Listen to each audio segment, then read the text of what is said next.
It's about that time, isn't it? Yeah, the time of the podcast, the era of the podcast. It was the best of times. It was the worst of times. It was the German time in the garden. I think I see where this is going. Yeah, no, not. We're not going into that German time. Very, very different German time. Oh, you meant like German time, like the herb. The herb, Matt. Herb. I did not see that coming. Yeah, you could say that. See what I did there? Yeah. It was very beautiful. Now, much like the Nazis that you were referring to, today we're talking about pure genetics and the purity of the pollinator. And, well, honestly, a lot of stuff. Okay, so just off the beginning, I feel like this is probably going to be a good episode to get us canceled. Oh, absolutely. Now, there's a lot of stuff out there on honeybees and whether or not they're a good thing. They're weird, fuzzy, and in a lot of trouble. These insects are actually all bees, wild ones. And they're debatably more important than the honey-making kind. People are really worried about bees. We will take the plight of the honeybee for granted at our own peril. But what most people don't know, honeybee numbers are increasing worldwide. Not just that, but the way humans use honeybees makes them a problem. Putting a honeybee hive in your backyard doesn't help. Because we're saving the wrong bees. You've probably heard some stats on pollinators on the news or like an infograph on like Instagram around like the importance of pollinators, that they're responsible for nearly 85% of the world's flower plant reproduction and even 35% of global crop production, if not more. And of course, it's not just the bees, native or non-native, but wasps, flies, beetles, ants, butterflies, moths, and a whole lot more. There's over 3,600 native species of bees in the US and Canada. However, the bees with the highest population on the continent, the honeybee, isn't native. It's a non-native bee. And it was introduced in the early 17th century for, you guessed it, honey, as well as their wax production. Okay, so before we go any further, and also not knowing anything about any of this, I'm just going to go ahead and guess that those population counts aren't even close. Like, there's no way anybody's out there counting all of these bugs. Yeah, there's definitely... So I guess what you're asking about is like the population, the diversity. They're taking like a rough estimate, like an educated guess, but there's no way they know the numbers, is what I'm saying. Yeah, we don't actually know how many bees or how many species of bees there are for native pollinators. There's numbers, or there's a number of bees, for example, that we don't even know if they're extinct or not. Ones we thought were extinct and then we find them again. As for like how many native bees there are compared to like non-native bees, like honeybees, like, yeah, the volume of, if you were like to weigh or count the numbers of like honeybees versus the native pollinators, that's not even close. And in regards to those native honeybees, we do know that they are, as I kind of inferred, experiencing a lot of population declines. In fact, 40% of pollinator species may be at risk of extinction in the next few decades. And it's because of this that honeybees have quickly gone from the thing people think of when you say save the honeybee or save the bees to maybe the honeybees don't really need saving. And now one of the things that's becoming a louder voice in that conversation is that the honeybee is actually causing many of the pollinator problems. And that's happened fairly quickly over the last decade. So we can look at an article from the Scientific American written by Allison McAfee in 2010 called The Problem with Honeybees. In that article, she states that, in quote, high densities of honeybee colonies increase competition between native pollinators for forage, putting even more pressure on the wild species that are already in decline. Honeybees are extreme generalist foragers and monopolize floral resources, thus leading to exploitative competition. That is, where one species uses up a resource, not leaving enough to go around, end quote. Yeah, loaded like me and all the other drunk uncles on holidays. And unlike most of the other stats listed, the ones that she brings up in this article aren't even cited. And this isn't like I'm not like trying to pick on Allison McAfee either. This is, well, first off, she has a whole team that reviews her work, and it's not just Scientific American that's making these types of claims, but like a quick Google search will show you like long lists of articles highlighting the same argument that honeybees monopolize floral resources. So, being me, I had to know if this was actually true, and that's what we're going to find out today. I mean, the episode research is done. Like, you've done it. You found out. So can we just, as the audience and me, can we just know the answer now so we can disagree and ignore the rest of it before we have to listen to any more of this? Do you really think that I'm going to let you off the hook that easy? No way. You were the one that said this was going to be a good episode. Yeah, and I thought it was going to be short and sweet, kind of like the mead that I thought we were going to drink at the end of this episode. But you know what? Fine. No mead, just bees. Continue. Just bees. Isn't this episode called like native versus non-native pollinators, specifically non-native bees? That's the honeybees you're referring to? Well, yeah, that's true. But before we even get there, we need to really set the stage. All right. Before I lose my cool, I'm going to ask you, how far back do we got to go? It's a warm morning as the sun comes up, the dew dissipating from the grass. A blue jay passes over. A call rings through the woods. Other birds join in. This isn't the birds and the bees. Just the bees, please. Listen, you got to set the scene. The flutter of wings beating against the dense shrub layer near the lake erupts, and the Japanese knotweed bends under the warm breeze. See, was that so terrible? I mean, I guess as a whole it was fine, but I'm still Do you feel calm? A little bit. Like a little bit. I can smell the grass. Like it's that fake grass smell. Like they put in detergent. That grassy grass. They put in detergent to get rid of like the grass stains, but it still smells like fresh spring grass. They try to like sell you that scent. That's what you just did to me, to my ears. Thank you. Thank you for that. That's exactly what I wanted to Appreciate do. it. So where are the bees? So let's talk about why I did that. So before we can talk about like native pollinators versus non-natives, we have to really talk about their food. Now, one of the most damaging non-native plants we have in our part of the world is Japanese knotweed. Now, the thing is about Japanese knotweed is not only do they take over when they have the opportunity, they also create these massive blooms, and these blooms also come really late in the year and are theoretically at least important when it comes to providing a late season pollen and nectar source before like a really long and cold winter. Okay, so I kind of see what you're saying here, where we've got non-natives and invasives, but they aren't all bad. And obviously they're different from what used to be here as an invasive, but how do we relate to the honeybees we're talking about in this episode? So yeah, you brought up one good point, which is that they're not all bad. And we have to take that into account. And then how does that impact this bigger picture? And obviously, Japanese knotweed is one single specific example. Fortunately, people much smarter than me have actually decided to spend some time trying to figure out if you could quantify the impacts from these non-natives as like a broad category. Now, even more fortunately, many of these people decided to do some digging and try experiments across North America, which, while it may not represent the whole globe, it definitely is better than like relying on one or two experiments. Okay, and have you read these for us? So you could say I perused them, and the results and resources as a whole are really interesting. While we have talked about the concept of specialists and generalists and how coevolution can lead to a highly specialist and atomized relationship where species can only get pollinated by like a singular other native species, and in those cases the value of each individual of the other species is crucial, right? Because you need that other bug or plant to survive. But obviously, those relationships get strained when you start having these invasive species move in, right? Especially when we're talking on such large scales, while native plants have been under kind of a scorched earth policy, right? All right, so I'm thinking scorched earth would probably be better, to be honest. And for once, I'm not talking about total war. Yeah, we need a sound that plays when we make like fire beaver references. Dom, do you got anything for us? Oh, what does a fire beaver sound like?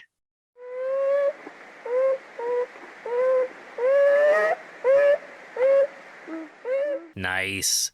So yeah, that would be better. But instead of flames, it's more like we got topsoil and sod. So like most things, the important thing to be aware of and to be really thinking about is the scale more so than the invasive itself. Something complex systems science. I feel like I'm just repeating myself at this point.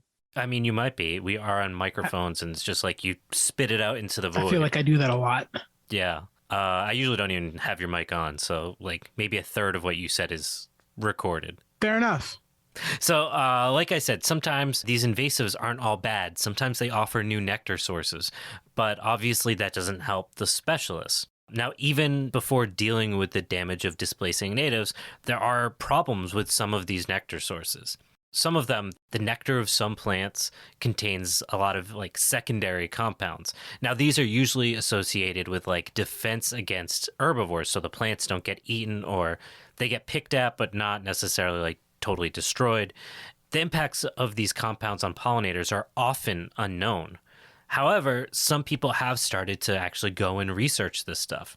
Some researchers actually took a common landscaping plant, rhododendrons, to find out their impacts on the health of non-native and native bees due to a chemical, I'm never going to say this right, granatoxin, a secondary compound in their nectar. Now, survival of the solitary bee and the bumblebee species were not affected by this chemical. However, honeybees were 20 times more likely to die when fed solutions containing the same substance. Further, solitary bees were deterred from feeding and exhibited some behaviors indicative of sublethal toxicity in response to excessive consumption of granatoxin. Okay, so were the bees being poisoned by this compound, or is the honeybee more like your family golden retriever where it might gorge itself to death if it doesn't stop eating? Yeah, so the honeybee, I mean, it's basically like quasi-domesticated, and we've bred out a lot of those natural instincts. So it is kind of like a golden retriever. It doesn't know when to stop. Whereas not only do the native bees have more resilience in the sense that they can handle more of these chemicals, but also they are smart enough to like recognize when they have that toxicity and seem to be able to keep themselves from over-engorging to the point where they risk their own lives. The more importantly, really, is that we can start to see how these things are a lot more complicated, and that invasives like rhododendrons, which are not even really invasives, they're just something we plant everywhere. And they also provide incredible amounts of nectar, which, oddly enough, honeybees can't harvest really from. So they're not necessarily bad in the sense of providing food for a non-native species, which, again, it's really messy, right? Another major talking point around invasives in our non-native honeybee is around the idea that because invasives are often from places where honeybees are also from, honeybees are really good at pollinating them, at least in theory, right? And in that process, they would help them produce seeds, which I 100% agree. It sounds like it makes a lot of sense, right? Yeah. And while it might be true, the basis that honeybees are causing invasives to be more successful because they can pollinate them better, usually ties back to this one particular study. The study is called The Influence of Sociality on the Conservation Biology of Social Insects from 2001. Okay, so I need help with this one because that doesn't seem remotely related in my simple brain. You know what? I read the paper and it really has nothing to do with bees. Well, it does, but a little bit, not too much. Doesn't at all talk about what we're talking about though, right? In this paper, it mentioned this concept of like helping invasives continue to spread. It refers to another research in 1994 called, in quote, an assessment of the contribution of honeybees to weed reproduction in New Zealand protected natural areas.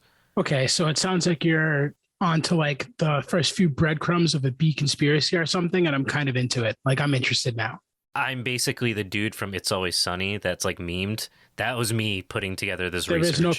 There is no Pepe Lopez? Yeah. This is the last paper, I think, that we're going to go down, at least for this rabbit hole. But like, I do think this is important. So in this second paper... third, technically, if you include the people who are referring to it. Look at that. You are actually interested in this one. So this third paper that is constantly referred to as the founding source that everyone uses when they're citing that honeybees are increasing non-native species. Now, ready for the last sentences of the abstract? Because I think it points to what exactly I'm trying to get to here. A substantial proportion of surveyed weeds in protected natural areas are probably visited by honeybees, about 43%, including half of the problem weeds. However, reproduction of the majority of problem weeds is characterized by plastic reproductive mechanisms and or simple pollination mechanisms where honeybee influence is low or unimportant. Although honeybees may be important pollinators of some weeds, they probably do not contribute substantially to weed problems, end quote. That is the paper that everyone refers to that says honeybees increase the pollination rates and the spread of invasive species. Okay, so based off of just that little bit of the abstract that you just read, it sounds like it's kind of BS, but I don't know. It seems like they did some sort of research to come up with some of those numbers. I don't know.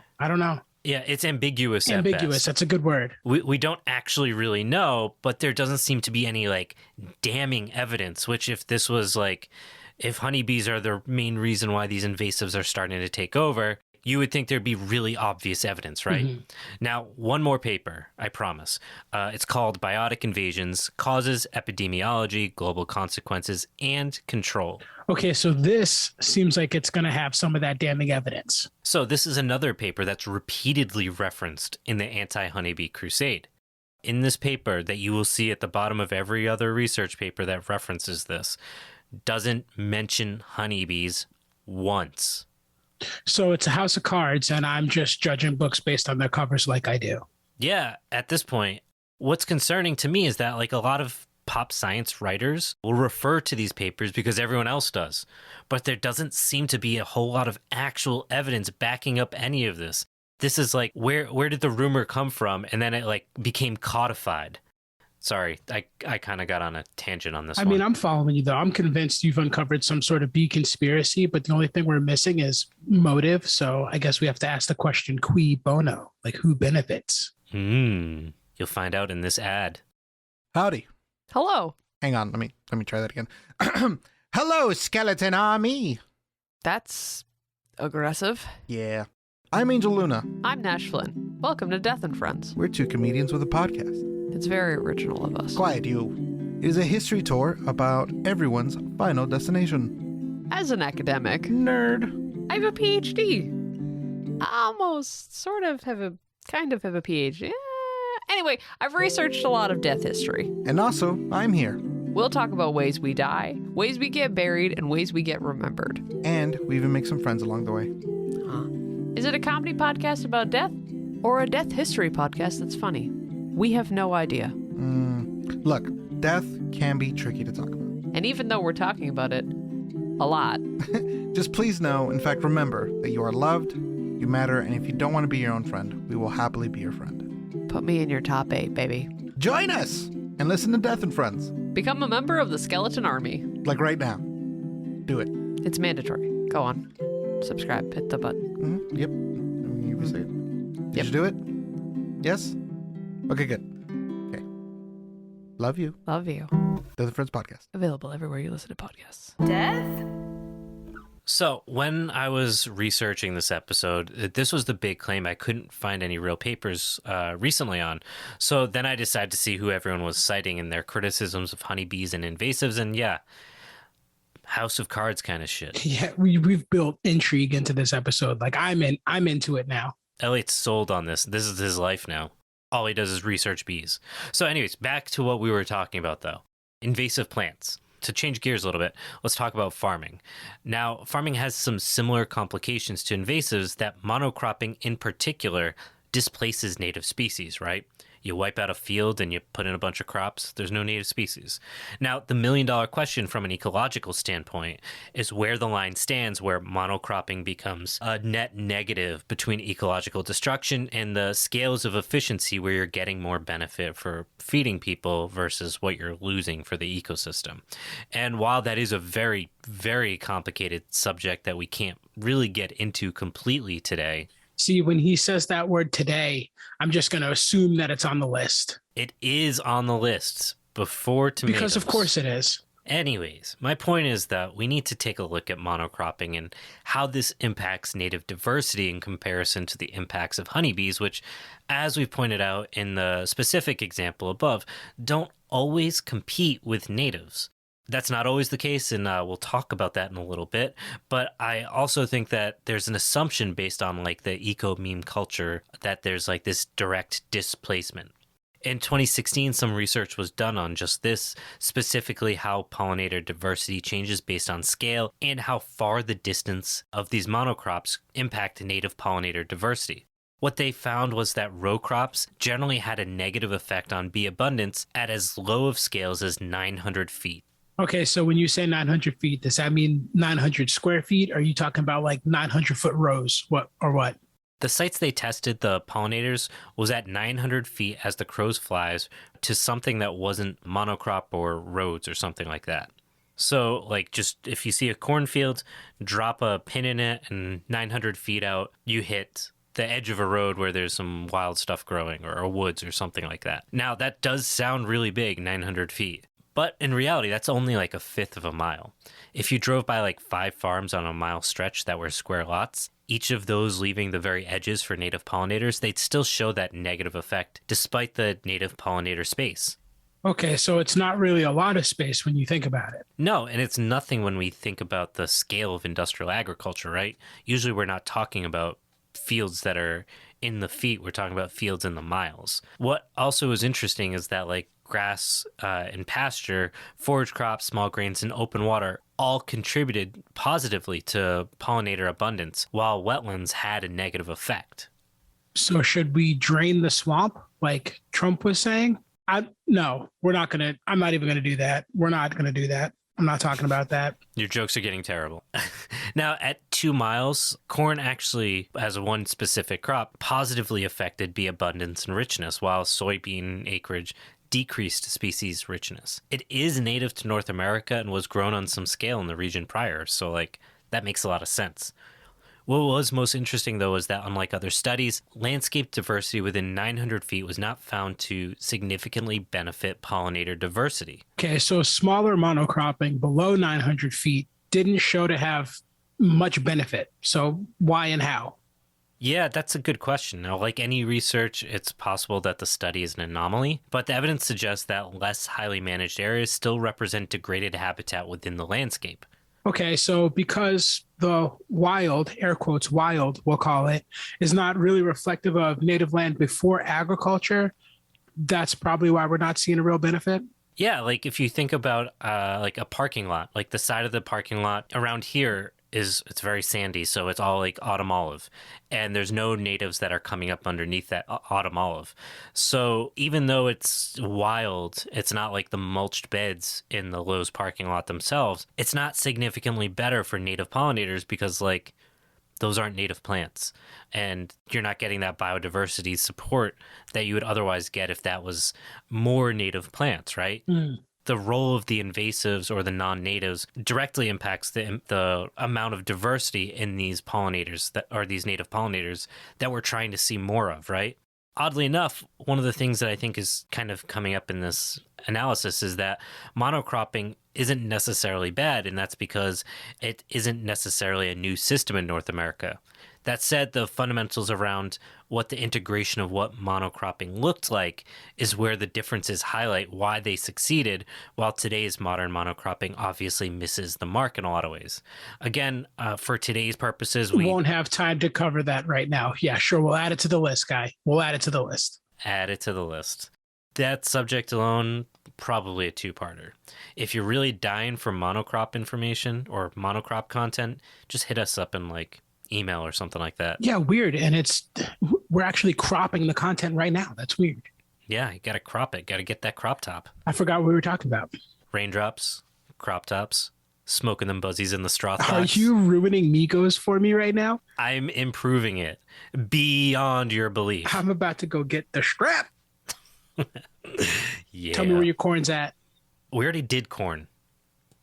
Okay, so I guess to get back to the real corn, getting that, the real question should be around, well, if we can make healthy pollinator sites, how much of our farmland really needs to be converted into this native pollinator landscape, and how does this impact things like honey production? Because like at the end of the day, we can complain about the impacts of beekeeping and apiaries moving, but like we do generate a ton of calories from it.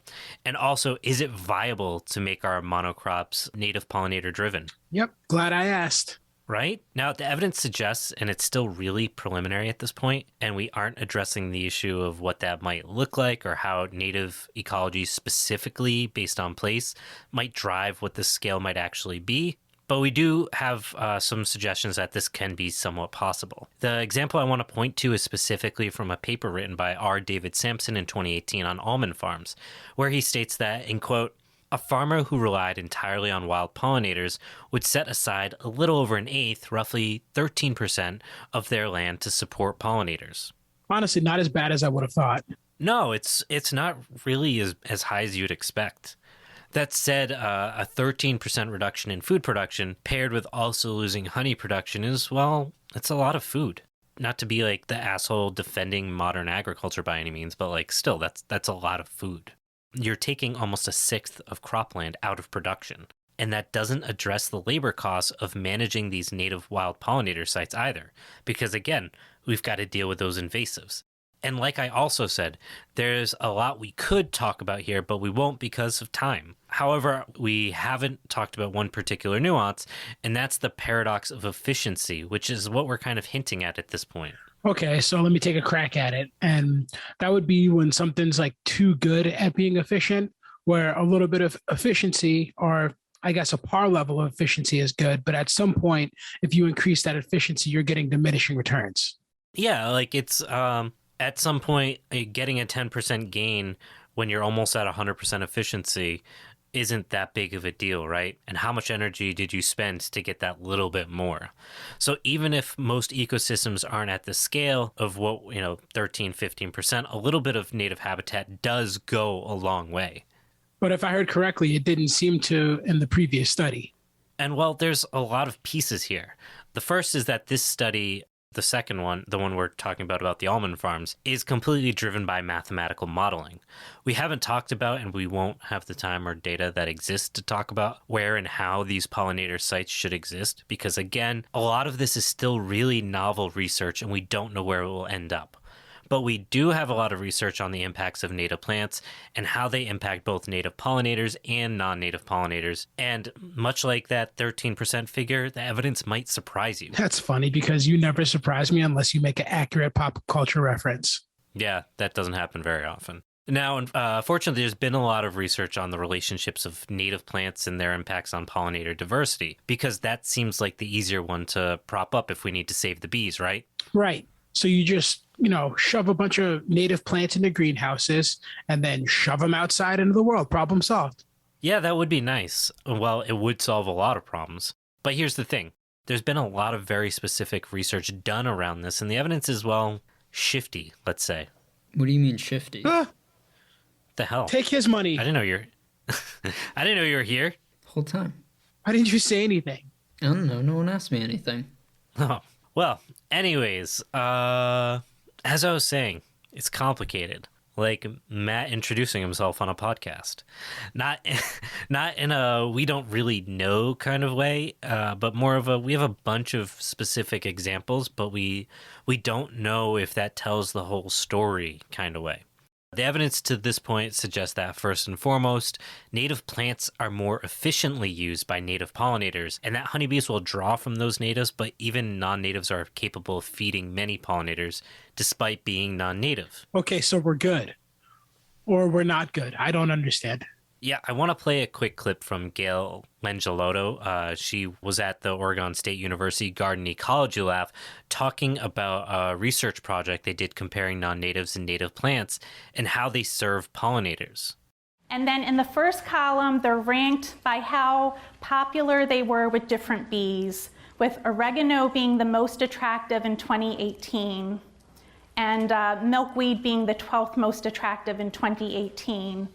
If you're interested in seeing how attractive they were to honeybees, which are non-natives, versus our native bees, we actually have the number of visits per 5 minutes on average in these next columns. And then this column, which is the second to the right column, I have how attractive those plants were to the bees in 2017, just showing you that they're really Gilia was most attractive to bees in 2017, second most attractive in 2018. Oregano was 7th most attractive to bees in 2017, most attractive in 2018. So what's interesting here is that once the non-natives were within the ecosystem for a year, they actually outperformed pollination services in comparison to natives. That said, a majority of their pollination was done by non-native honeybees. So, I'd imagine non-native honeybees have less competition at non-native plants. I think that'd make the most sense, right? So then shouldn't things be mostly fine if we just planted more natives? Well, yes and no. Do you ever get tired of saying that? When I get tired of watching your face get annoyed by it. I'm tired of it. Oh, now you've got lots of things to say. Yeah, and I like having Matt around. So do you want to know why I said yes and no? I don't, but for the listeners, fine. Okay. Wow. You know what? You can mute your microphone and your headphones, and I will just talk into the darkness. It'll be me and Matt. How about that? No, I'm gonna log off. Oh, wow. Just doesn't say anything, leaves. Exactly. Chad move. That's what microphones are for. It's when nobody wants to listen, Andy. Just shout into that thing. Yeah. So like we said earlier, honeybees are these generalists, right? They can basically forage whatever for better or worse. So it makes sense for them to go to the least competitive plant, right? Which is a great skill, but ultimately if everyone were to replace their, I don't know, like roses with native plants, they'd end up competing with native pollinators. In general, they're less efficient at utilizing the pollen in those native crops. In some cases, up to 55% less efficient. So we're kind of screwed. No. So the underlying point here is that we need more flowering plants in general, right? We need the ecological infrastructure that can support the insects, and that's not just the pollinators themselves, but the habitats, the reductions in pesticide use, insecticide use, and so on. And of course, honeybees aren't the only non-native pollinators. Tell my allergies that. And that's another long conversation. The point is that we need more insect-pollinated species and preferably a diverse selection. Given the current state of like exotic species here, I'm not worried about incorporating more. Like we definitely need to be managing and limiting the amount of non-natives and invasives for sure. There's plenty of those. We don't have to worry. But in a perfect world, it would become a problem, right? If we wiped out every non-native species. Further, much like we've talked about around the idea of complex system science, not only are different pollinators specialized to certain types of plants, some are even specialized to harvest pollen during different times of the day, helping increase the resource partitioning and diversity while further reducing that competition. So, getting this straight, more native flowers, and that's going to be a good thing. Yeah, but not entirely. Elliot's eyes have just rolled into the back of his I'm head. trying to stare daggers at you 30 miles away. Good. So bumblebees seem to do better sharing an ecosystem with honeybees as long as the site isn't homogeneous, regardless of species nativity. Again, think about the honeybee as a generalist who can basically go anywhere. Further, we still have some problems to work out. The first, and we've hinted at it, is that the impacts of our monocrop food system, right? Not only is it damaging ecosystem stability, but our system of moving bees into these monocrops are getting bees sick. And there's a bunch of reasons. That's part of why we've dedicated a whole series to honeybees. Part of it is because of how we raise them. Part of it is because of how we've bred them. Part of it is because of how we manage them. Basically, they're really just living despite our best efforts. Okay, and I guess I find that oddly comforting because maybe we can't mess that up too bad. Yeah, don't speak too soon. So one problem for native pollinators in particular is that we're starting to see interbreeding from those domestic honeybees and native bees, specifically bumblebees. This is particularly common in greenhouses where bumblebees do a majority of the pollination because the greenhouses can't support a honeybee hive. We're also seeing parasites and other nasty stuff make their way from honeybee hives to native bumblebees, whose populations are already significantly down, as we've said, so adding more to this challenge isn't really, ideal, right?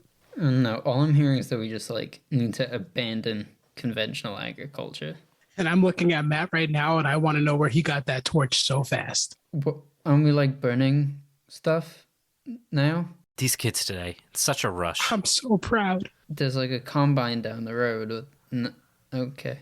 I don't think we're quite there yet, but I do enjoy your enthusiasm, A+. I do think we're at the point in the episode where we can return to that first question. Are honeybees causing pollinator collapse? I was actually asking you guys, what do you think? I'm just going to say the opposite of whatever Matt says. All right, ready? 1, 2, 3. Yes. No. Fuck. So I think I'd agree with one of you. They are an easy target for people to point to without the messy, well, it's actually a bunch of these things we already know weren't good, and honeybees are kind of like the nexus because of how we manage them.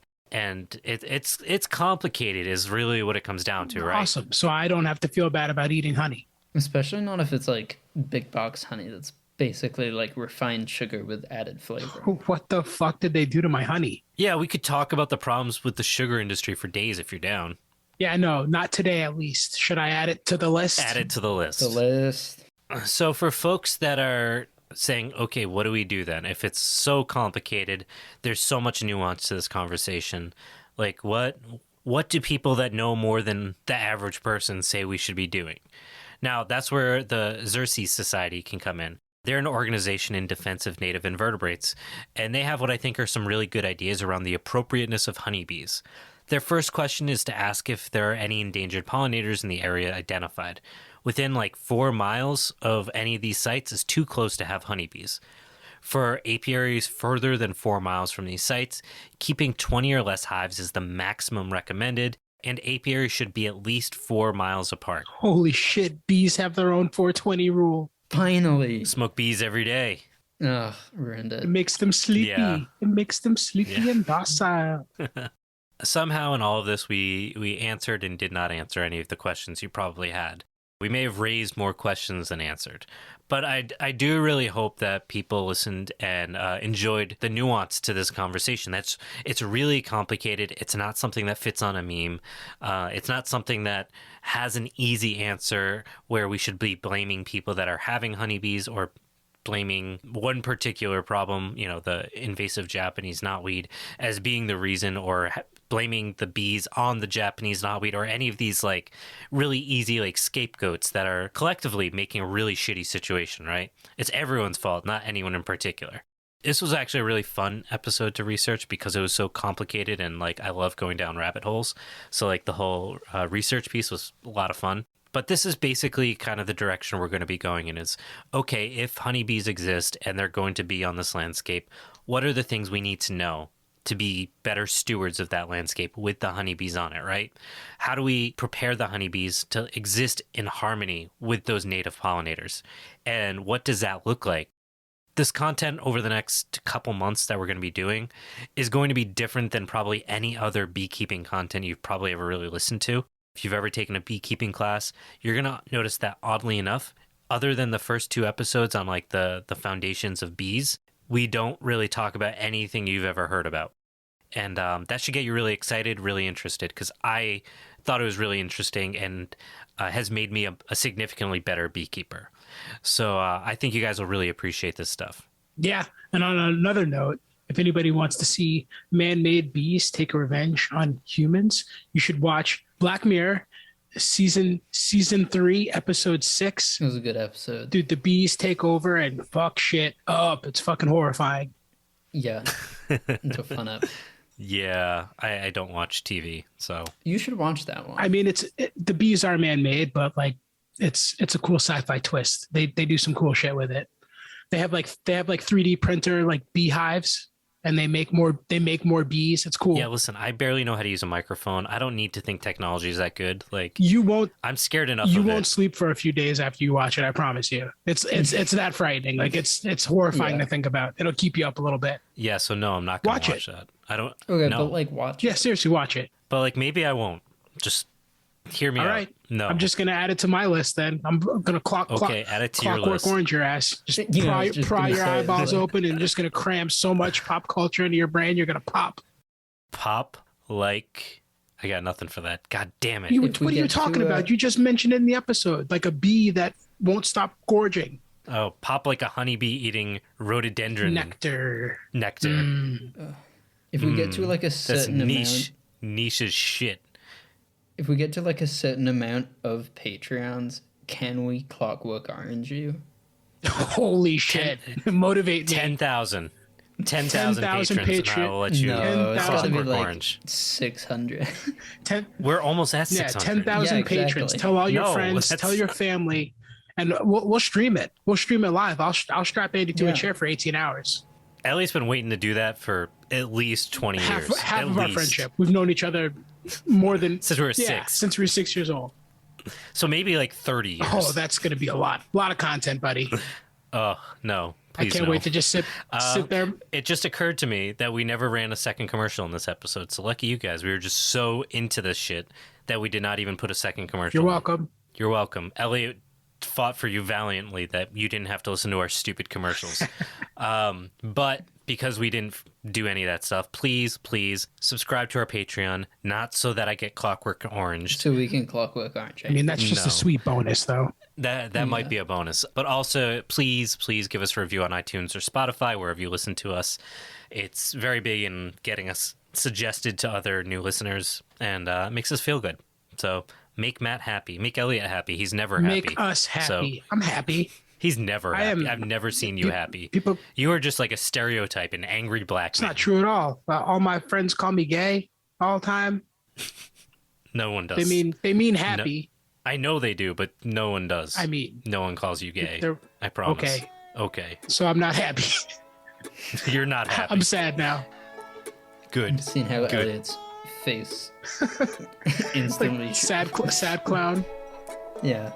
All right, we're done here. Goodbye, people.